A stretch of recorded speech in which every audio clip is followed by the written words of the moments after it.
SMQBs episode 141. We're down 3 of our SMQBs who are traveling for the Thanksgiving holidays. And so we've got Milk and Rooster here I soldiering wouldn't have it on any without other them. way.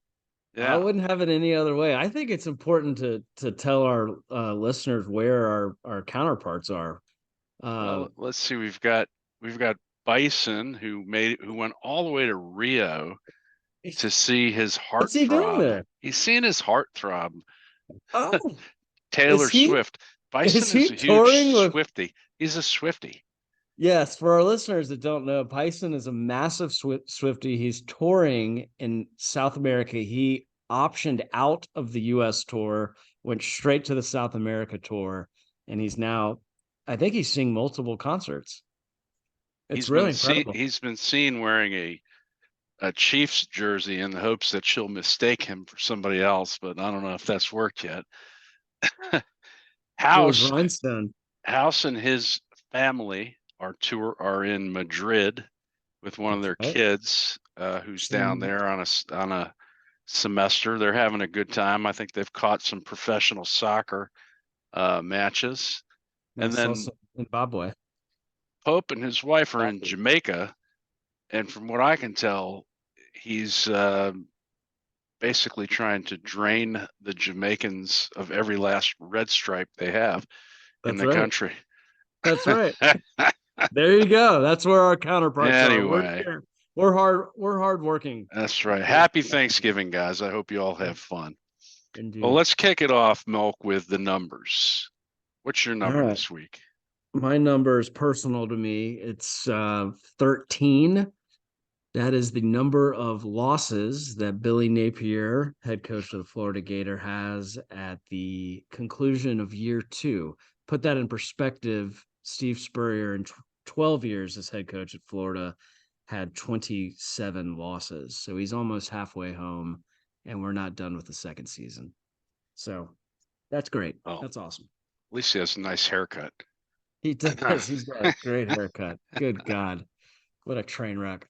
My number is 5, which is Oh, the number the guy behind me, Tommy DeVito, has in touchdowns after 2 games, which is remarkably more touchdowns than Danny Jones threw all season before he got hurt, or that Zach Wilson threw in 10 plus games. Because if you remember in game 1, he came in pretty quickly after Aaron Rodgers got hurt.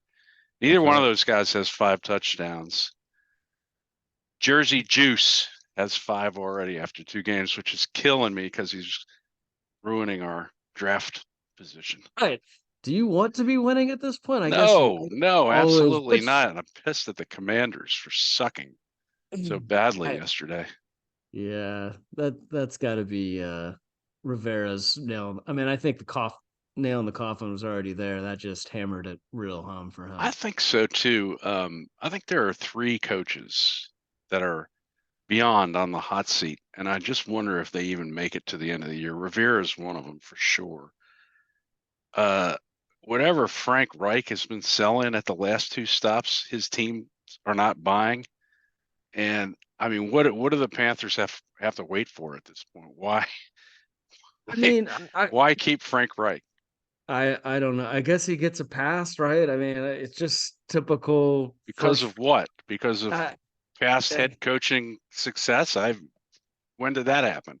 Yeah, I don't know, man. I and you have to wonder if Bryce is the guy or not. But look, it's his first year. They're not all going to be CJ Stroud. Some guys take 2 to 3 seasons. We'll see. I mean, I'm sure they'll evaluate at the end of the year how and interview the players. They seem like they're still trying, but they haven't quit Yeah, on him. yeah. But yeah, Speaking of he may have winning, to go.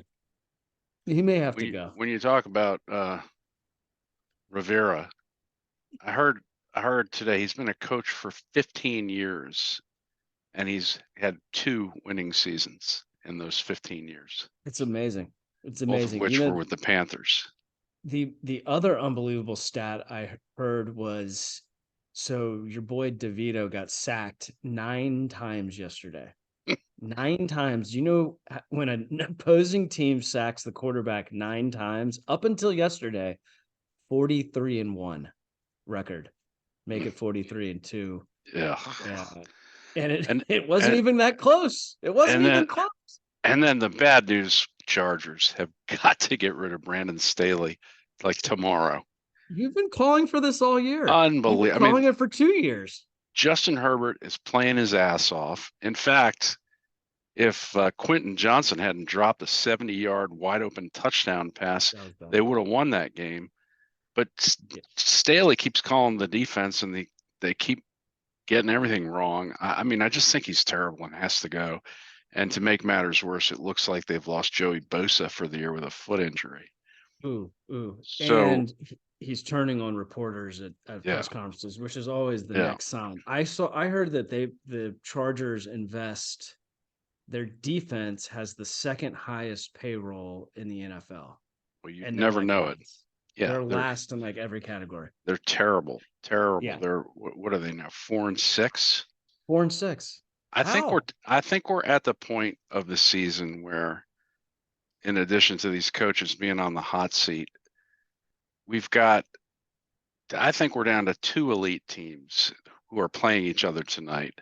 Right. Maybe 2 top tier teams, the Niners and the Cowpukes, and then 5 good teams that are not in the top tier, the Dolphins, the Jags, Ravens, Lions, and Browns, only because they're just sometimes not consistent. I mean, sometimes they lose games they win games, they lose games they should win.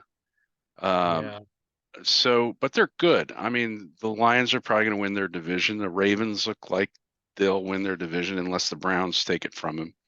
Dolphins are good enough to win their division, and the Jags are good enough to win their division. And then we have a couple of wild card contenders that will go along with whatever wild card teams, in this 5 good category don't win the division. And I put the Bills and the Texans in that category.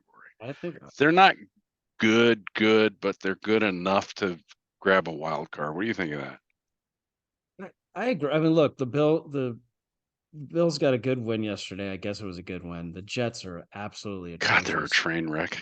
And I know they benched Zach Wilson. That's not going to help them one bit. It Look, might they have had to 5 weeks ago. It looks like the defense is so demoralized they've given up. They're the defense, but their offensive line is so bad.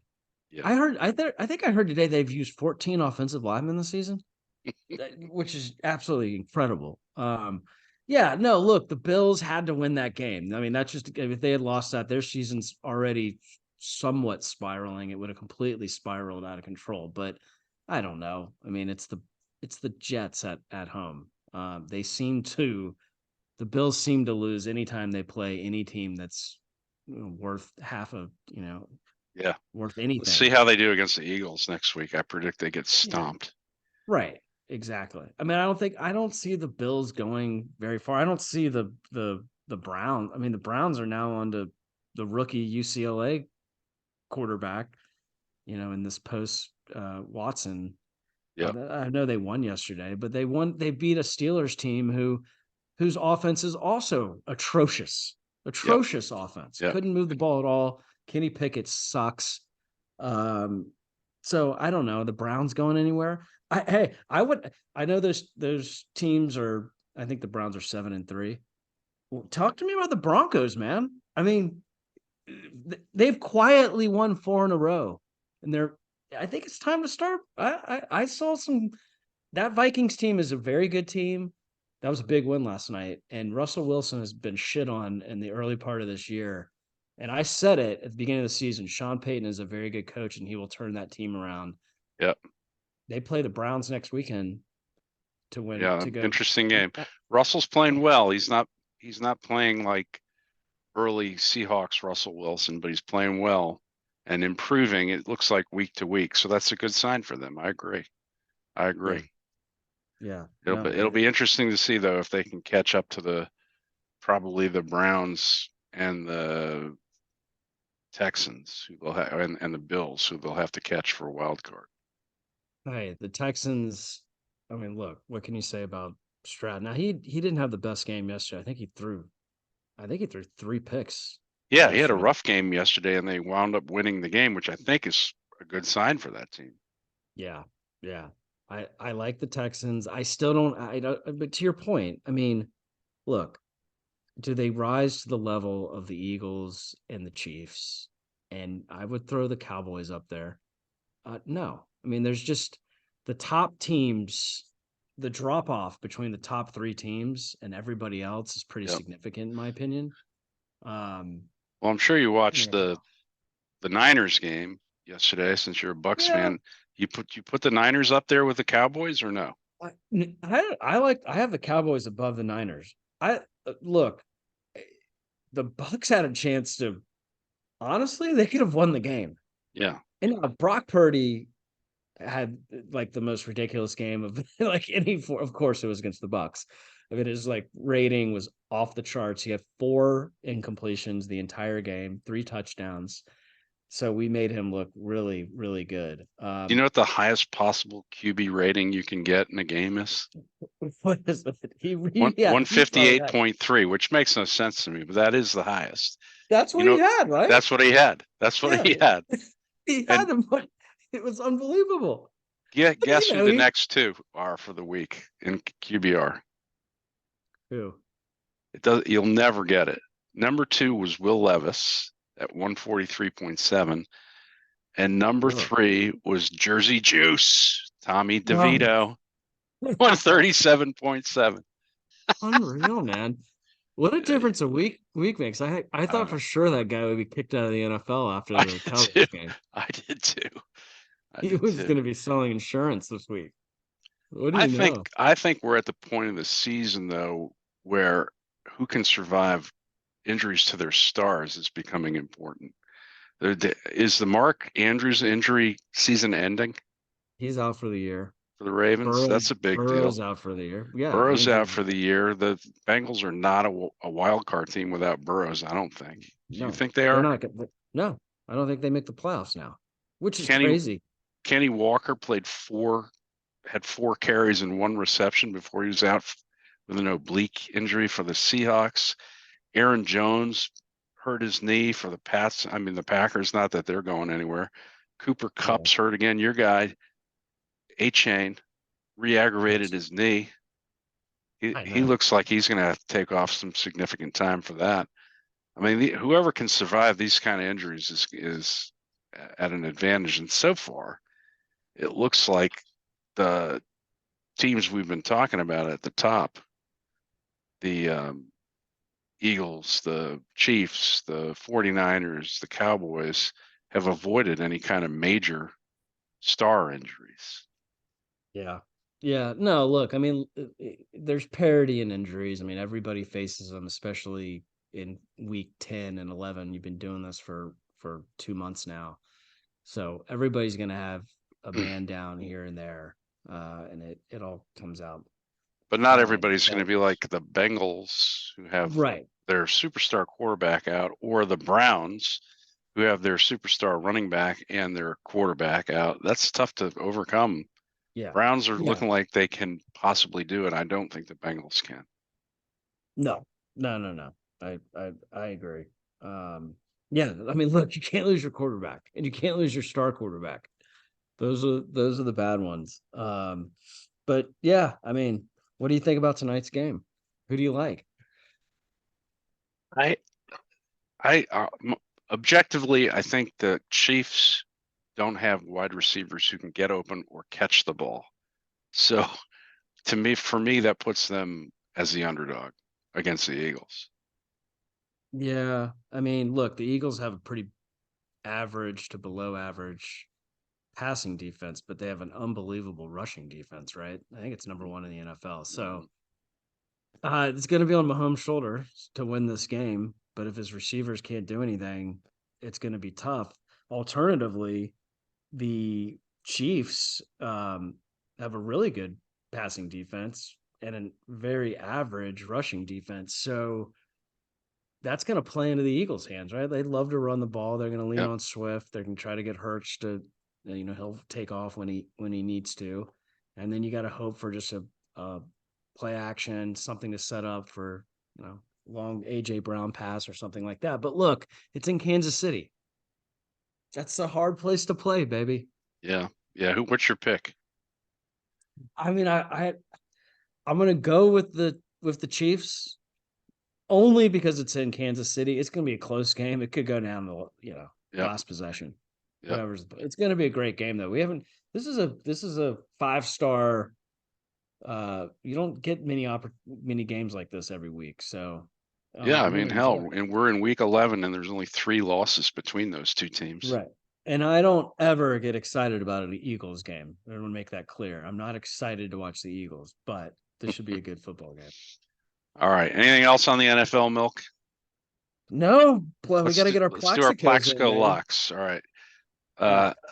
This past week, Uh, well, coming off week 10, we've sort of had a flip flop. Coming off week 10, we had you, Pope, and I had losses, and Bison and House had wins. This week, it's the opposite. I'm the only one who lost. Pope, and I. Oh, you lost again. I Oh, you lost suck. again. I'm the only one who lost. No, House lost too.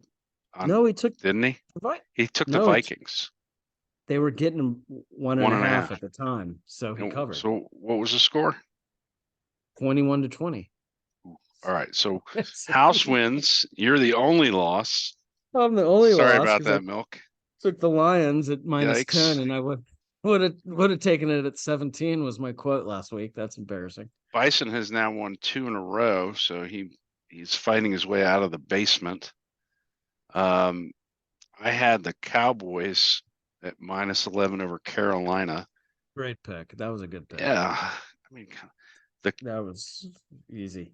Pope had the Texans minus 4 over the Cards and just barely squeaked that one out. Lions had a really great come from behind win in that game, but didn't quite cover for you. Sorry.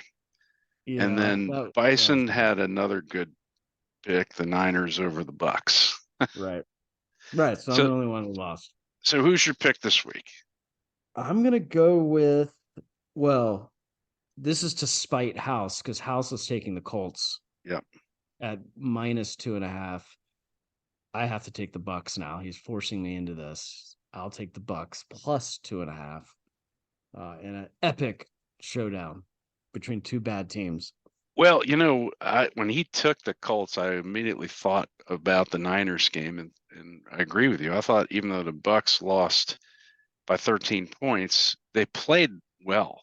They looked good in that game. Baker looked okay. It looked okay. We had yeah. some bad injuries though, so Yeah. our secondaries. The Bucks seem to be playing well together at this point in the year. They're just missing a few pieces, and the Colts are going in the wrong direction. So I don't know. You may win that one. Yeah. Let me see. So House, like you say, took the Colts minus 2.5 against your Bucks. Pope is taking the Eagles minus 3.5 against the Bills. I think that's a good one. And he's saying that they're going to be mad after tonight, which means he's predicting an Eagles loss tonight. Yeah. And then Bison, this is a questionable one. It's taking the Steelers minus 1 against the Bengals.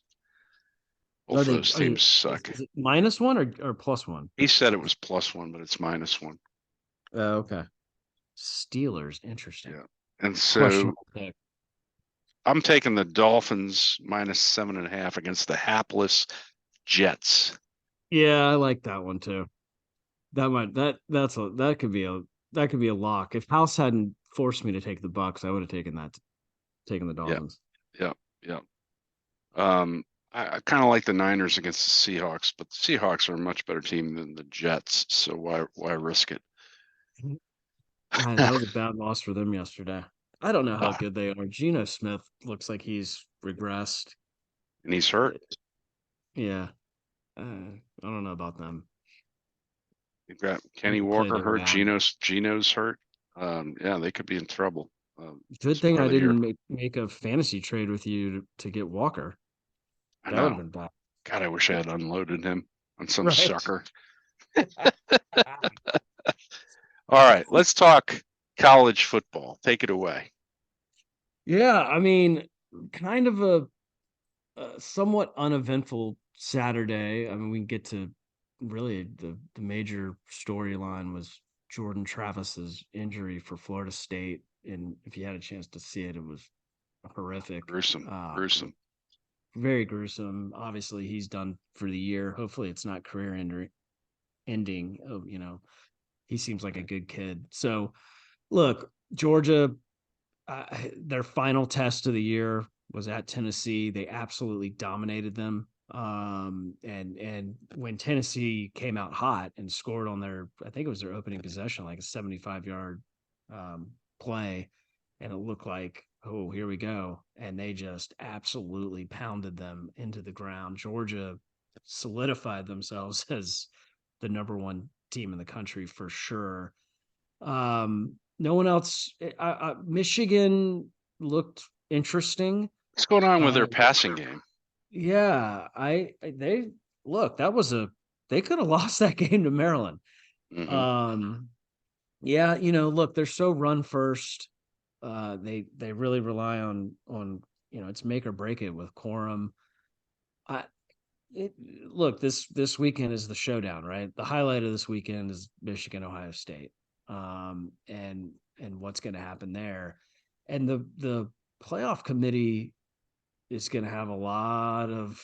I mean, this thing is going to get controversial because what do you do with Florida State now, right? Are you going to penalize them for having an injury? Because are they the same team without Jordan Travis? I No, don't know. It's hard to knock them down if right? they're undefeated. They're playing a very poor, below average Florida team. Although it's a rivalry, they could struggle. I mean, Florida has not quit yet. They almost beat Missouri, should have, but gave up a 4th and 17. um, it's- Who would they have? Brandon Staley calling the defense on that play? yeah, I mean, if I see as like a soft zone defense, again, I'm gonna go nuts. But yeah, I mean, Washington lingering. They don't have much of a test. I mean, I know it's rivalry week, but none of these teams are playing other than Michigan, Ohio State. Georgia's playing Georgia Tech. Uh, Washington's playing Washington State. They're terrible. Florida State's playing Florida. Ohio State, Michigan going head to head. Somebody's got to lose. So where are you gonna put those teams with one loss? And then obviously it'll come down to the conference championship games. But you know, this Michigan Ohio State game reminds me of the Chiefs Eagles tonight. It's so hard to predict. I have no, and it's at Michigan, so I guess you got to give a slight edge to them. But man, you have two really, really good defenses going head to head. But I saw, Michigan has not played anyone this year. They played Right. their toughest game. Their only ranked team they've played is Penn State. Right. And, they handled their business there. And But the Ohio State killed Penn State. Penn State has no offense.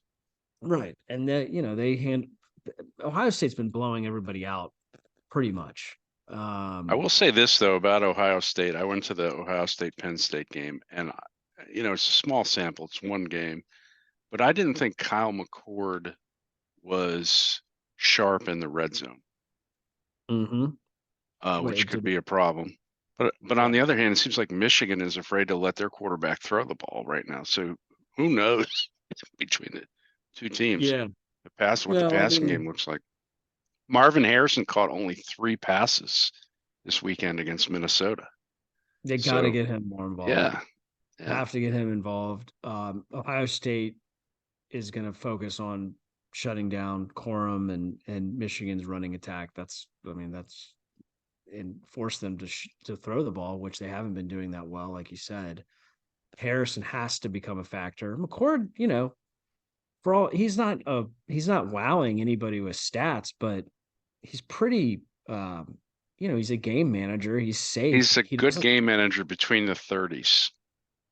Yeah, that's true. He doesn't turn the ball over. He only has I think he only has 4 picks on the entire year. So but you got to have Harrison involved. It's got to be a big part of the strategy, and we'll see how this Harbaugh thing goes on. I mean, I they still haven't think really the been. call of the year was yours early on when you said, watch out for Washington and Michael Penix. If they're Look, playing in the toughest conference in football, every game they play right now, it's cold and raining or it's gonna be snowing soon, and they're still lighting it up.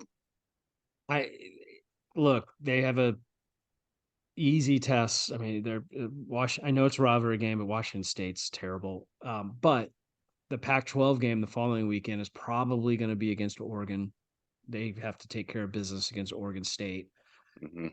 If Washington is undefeated and beats Oregon again, a top 10 team, like what are you going to do? What if Florida State and Washington are both sitting there undefeated, and I guess Michigan and Ohio State with one loss, I guess they get knocked out. Um, it's going to get interesting. It's going to get Well, very interesting. one of them will get Yeah. knocked out. I mean, you could see the committee would love for Florida State to lose Yeah. this weekend to the Gators. Let Then me they, ask you they about. Sorry, go ahead. yeah, no, so they could make the decision easy for them. You were talking about Just get rid Washington, of and them. Oregon on the horizon. How do you explain the turnaround in Bo Nix's career? I was going to say this the other day, like, and I'm a SEC guy, as you guys know. So Bo Nix started at Auburn. His dad is a legendary Auburn quarterback. In fact, he's well known for an unbelievably heartbreaking play in Gainesville to beat the Gators in the when we were in our prime with Spurrier. Mhm. And then he came to Auburn. He had so many expectations as a result because his dad was like a legend, Yeah, and he was basically kicked out of town. And career was over, and he goes to Oregon, and wow, I mean, I look, I don't know if it's coaching. Now, Auburn's had some bad coaches at the time too, and he's gone into a good system where he's able to excel. You know, the SEC bias will say, oh, he's in the Pac-12, he's not facing the competition that he once did. But I think that's BS. He's having an unbelievable season. He has completely turned around his career. He's now like, hey, are we going to talk about him for the NFL? yeah. It's been a hell of a story, and he doesn't get enough. Not no one really talks about him The just guy because from Oregon's Clemson who left Clemson to go to what was it? Oregon State, Washington State. Washington I think State. He's yeah, he didn't turn it around like Bo Nix did, right, yeah, getting out of the that's right, SEC. What's his yeah. name? DJ Ukulele, Ukulele, yeah, Ukulele. yeah. They started He's off really well, and they've yeah, tanked. yeah. Um, Well, what about Arch Manning? Do you think a change of scenery is going to have a similar result for him, or was he just overhyped? Manning, Yeah, well, I mean, well, he hasn't played yet, right? right. So like, yeah, no, I think I they mean, expected him to crack the lineup though when they brought him on board by at least the second year, right? yeah, I mean, look, Ewers was always going to start this year, and they didn't want to play Manning this year. He needed to learn, and he's too fresh. But I mean, I think for sure next season Texas will be leaning on him, and that'll be Texas's first year in the SEC. So we'll see what happens. But hey, Texas is right there too, right? So I mean, you could have some serious chaos. Ohio State and Michigan are going to lose. If you get Florida State that gets knocked out, they have to play Florida, and then they have to play probably Louisville, who's very good, top 10, who's undefeated by the way, in the SEC in the ACC championship game. You've got Texas and Bama with one loss. Texas beating Alabama earlier in the year. So what are you going to do there?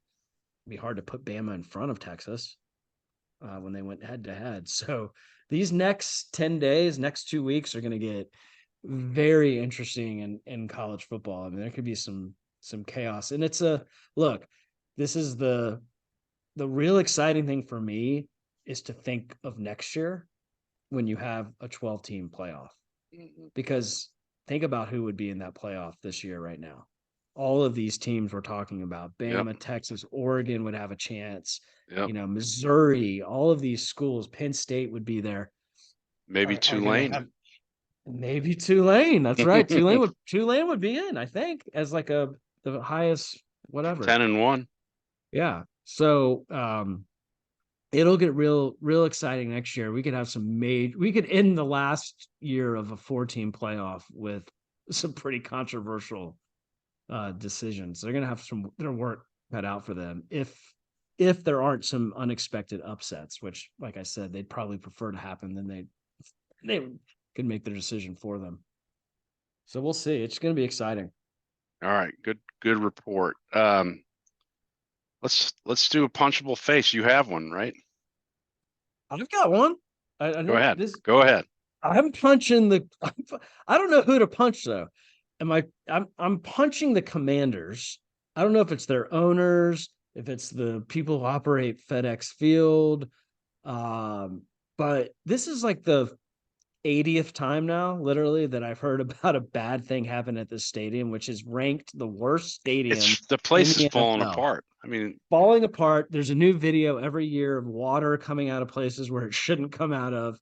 And of course, this latest story involves water. Apparently, after the Giants Commanders game, there was no running water, I think, like in the Commanders locker room.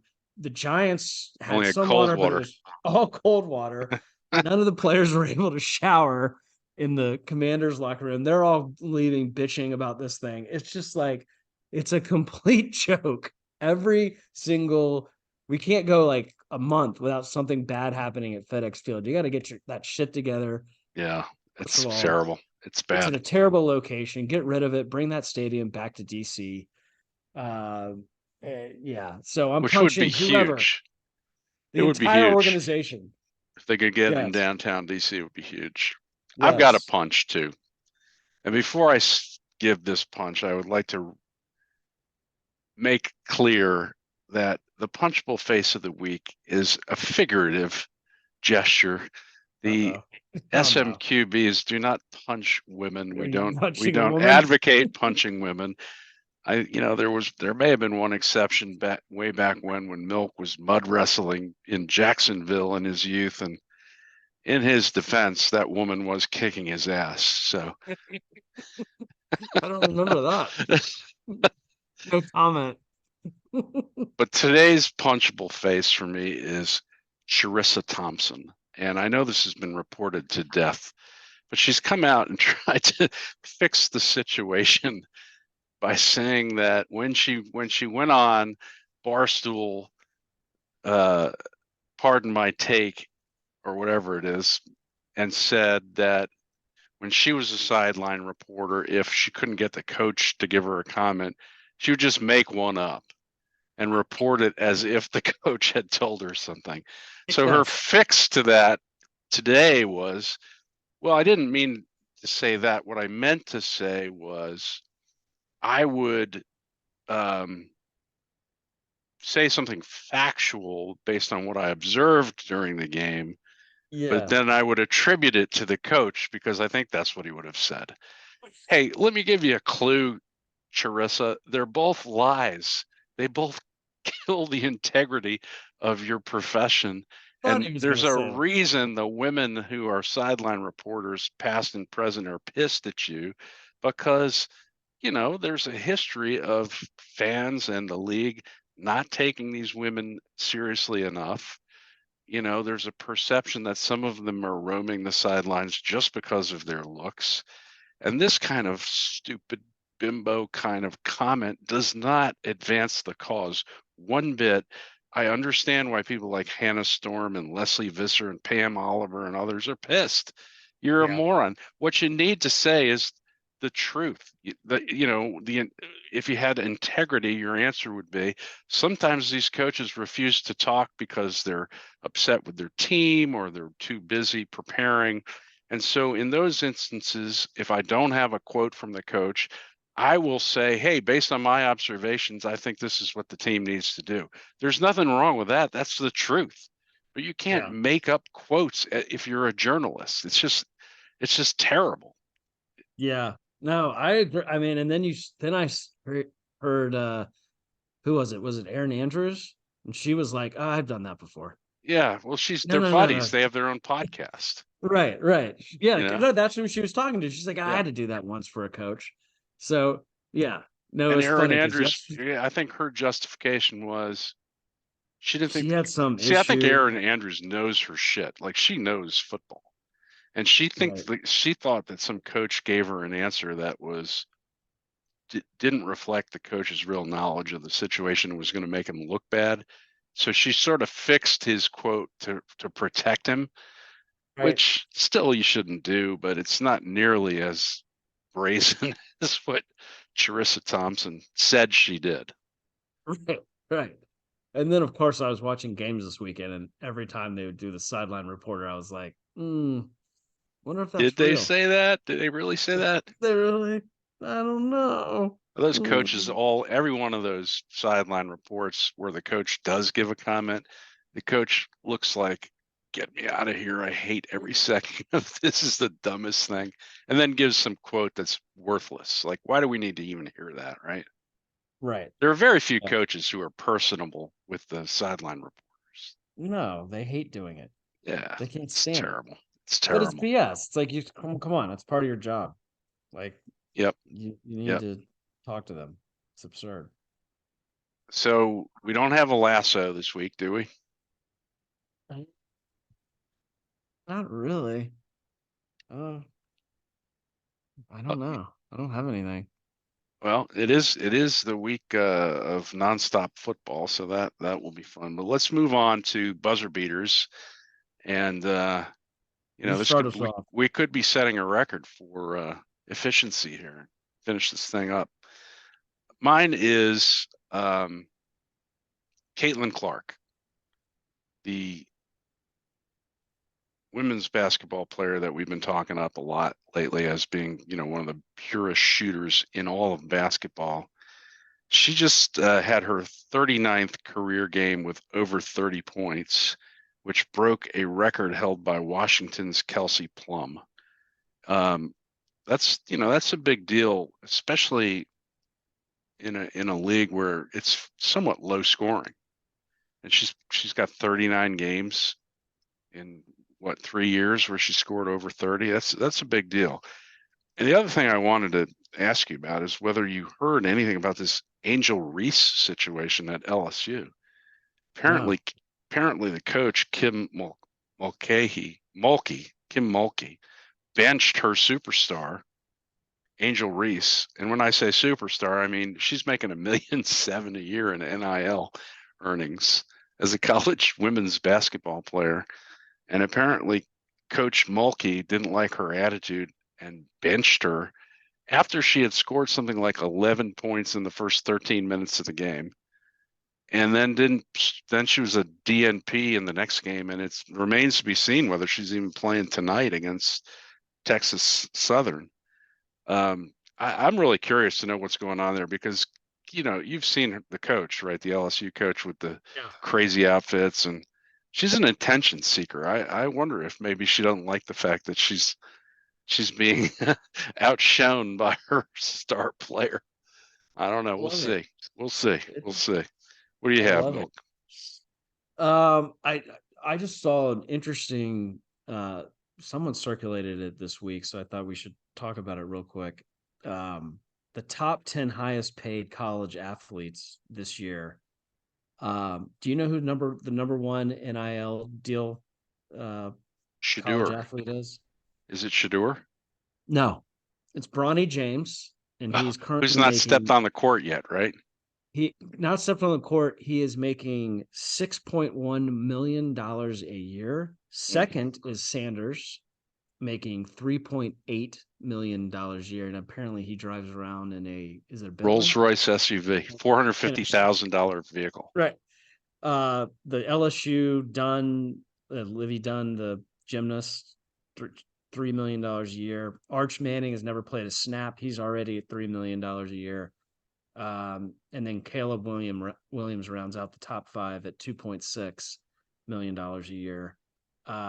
Just incredible how college football has changed, and no, excuse me, college sports has changed where literally we have kids making $6 million a year now, and they're 18, 19 years old. Well, So well, at least Caleb Williams and Sanders are putting it on the line every Saturday.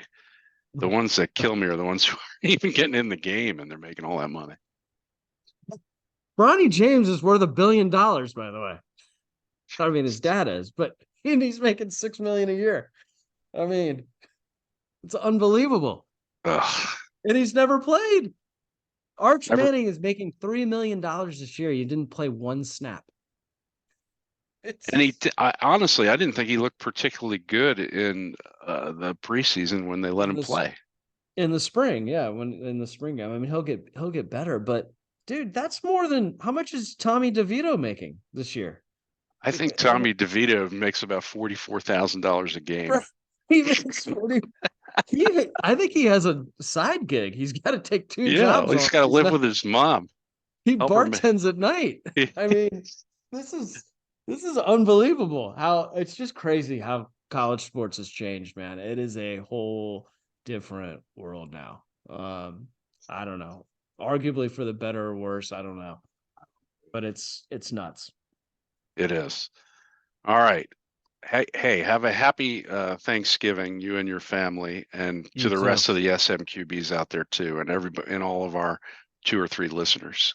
Our 2 listeners, happy Thanksgiving. Happy Thanksgiving to my SMQ brothers. And we'll see all of them back next week.